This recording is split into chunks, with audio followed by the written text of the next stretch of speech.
My name is Erika Twani. I'm the CEO of Learning One-to-One and author of Becoming Einstein's Teacher. I believe that every student is a genius. In this video, we're going to talk about how learning has gone digital, online teaching and online learning, and how teachers have to deal with this new way of teaching and how parents are dealing with how to help their children at home. While there are many solutions out there and people are trying to remedy this situation in many ways, there is one way that we have found that has worked really well for the entire year, which is the relational learning framework. And it works because it's not dependent on the resources you have or the location you are. It doesn't matter because it uses the one thing every student already has, a brain.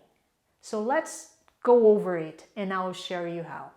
You get started with planning and goal setting, which is step number 1. And the reason why we start with that is because we need to make sure that we have something to accomplish in that day. Now, the big mistake that teachers and parents usually make is because they think that the students already know. The children already know what they have to do during the day. It's not like that. They have no idea. They have no clue and they need some help. So for you to get started with your children, make sure that they plan activities, specific activities for the next hour. Even if you're a teacher, you can help them just to plan for the next hour. So how do you do that? Make sure that is specific. Specific is about, I'm going to do this next 5 activities in the next hour. That's very specific because it says it's 5 and specific activities, right? Non-specific is something like, I'm going to learn math in the next hour. That's not as specific, that's not a goal, is not going to work. So make sure it's specific and plan for the next hour.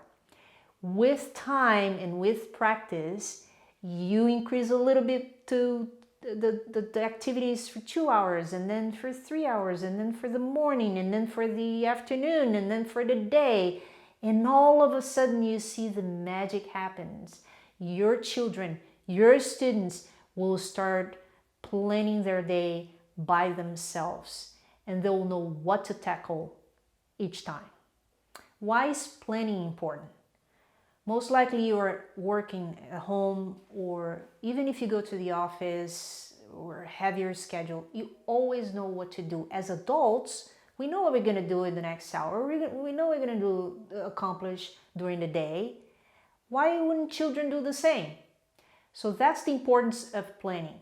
And besides that, once they develop that skill, they'll be planning for their entire lives. They know what they're capable of. They know what they can accomplish. They'll be very specific on what they can do.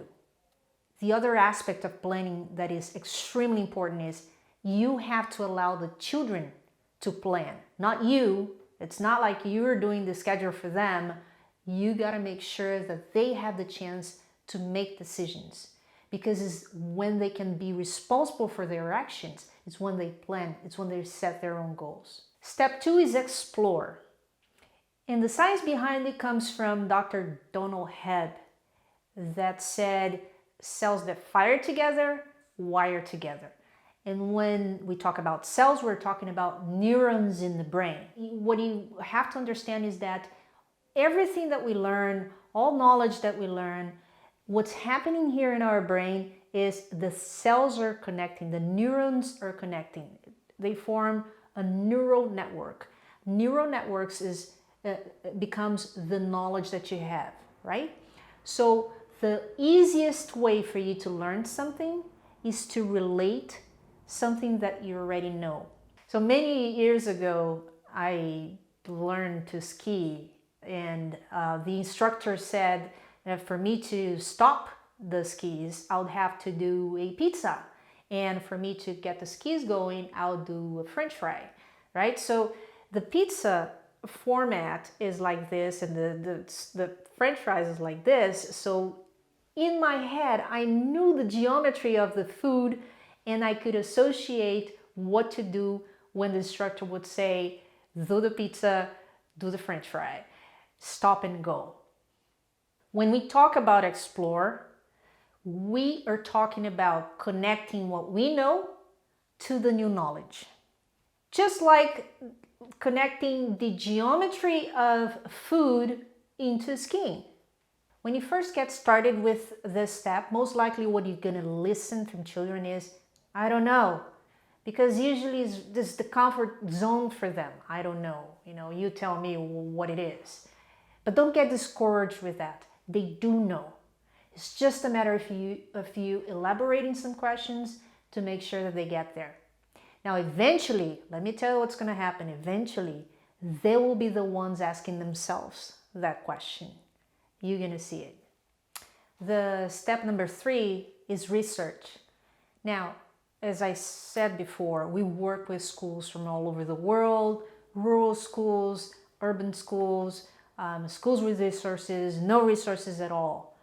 The most important thing is for children to understand what's the purpose of that step. The purpose of that step is to find information, to answer the questions that they already have, right? That we built in the previous step.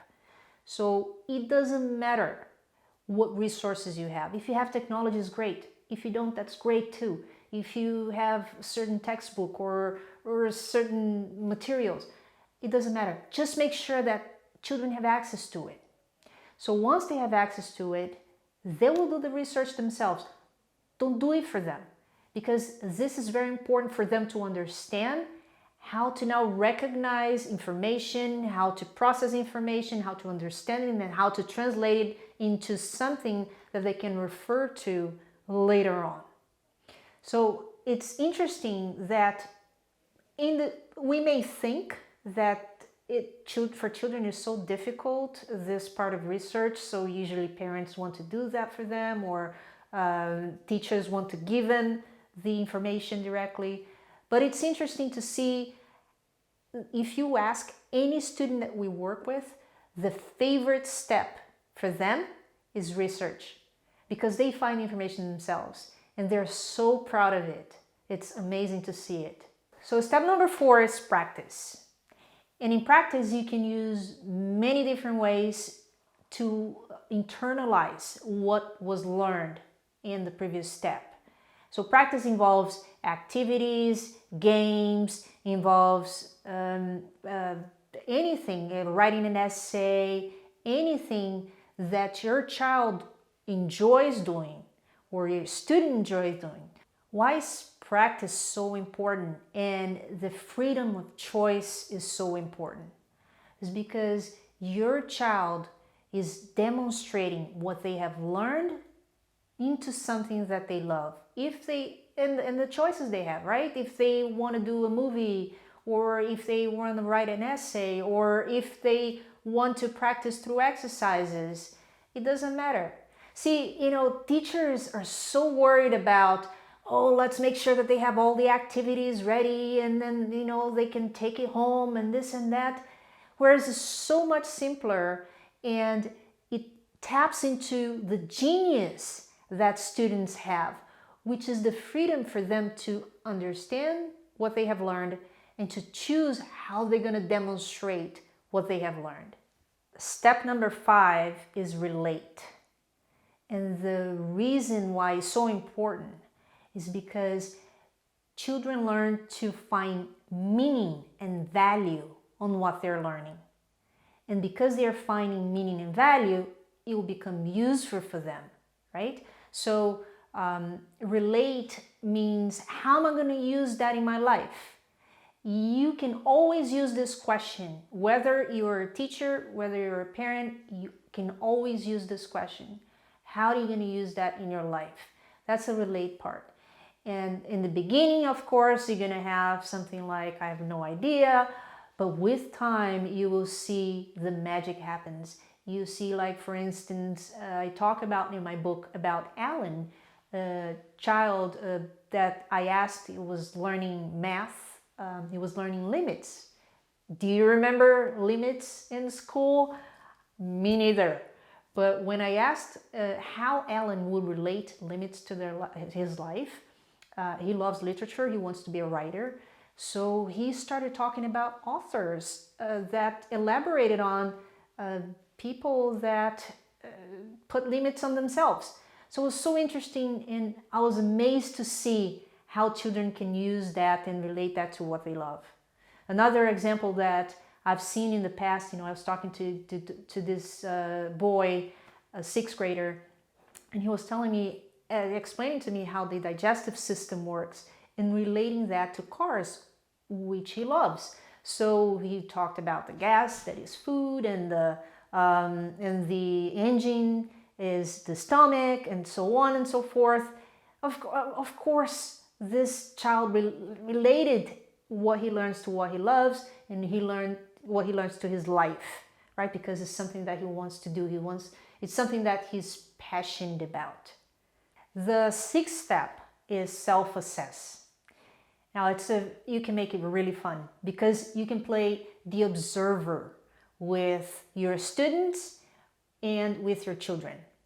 So the way you do it is you look back of all the other steps you have done and you observe what happened in each of them and you describe it. How did you plan? How long did you plan certain activities for? Did you accomplish? Did you not accomplish? What things can improve? What things you're doing really well? It's really important to recognize things that you're doing well. And you go from there and you understand what happened in the process of learning. That's the entire process of learning.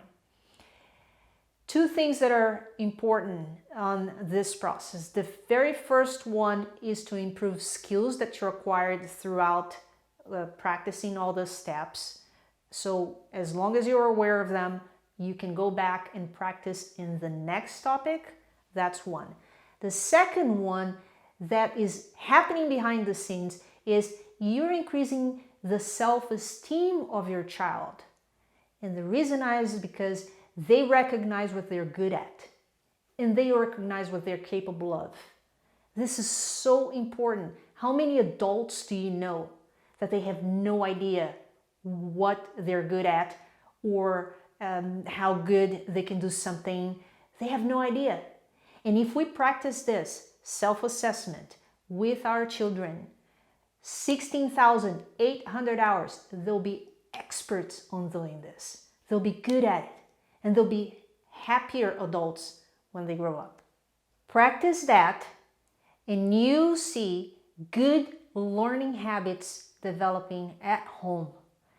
And you see it happening in about 6 to 8 weeks, which is the average that we see with our students.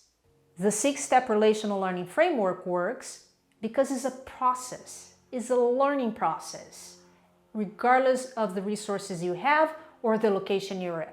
So throughout this year, one of the most common questions that I get is, what if I have children with multiple ages?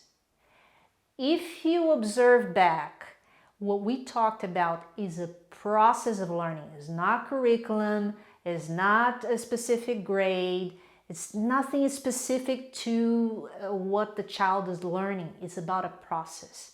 So follow the process and you will observe good learning habits being developed. So if you want to know more about the relational learning framework, pick up my book, Becoming Einstein's Teacher, watch more videos, and subscribe, give me a like, comment, and I'll see you in the next video.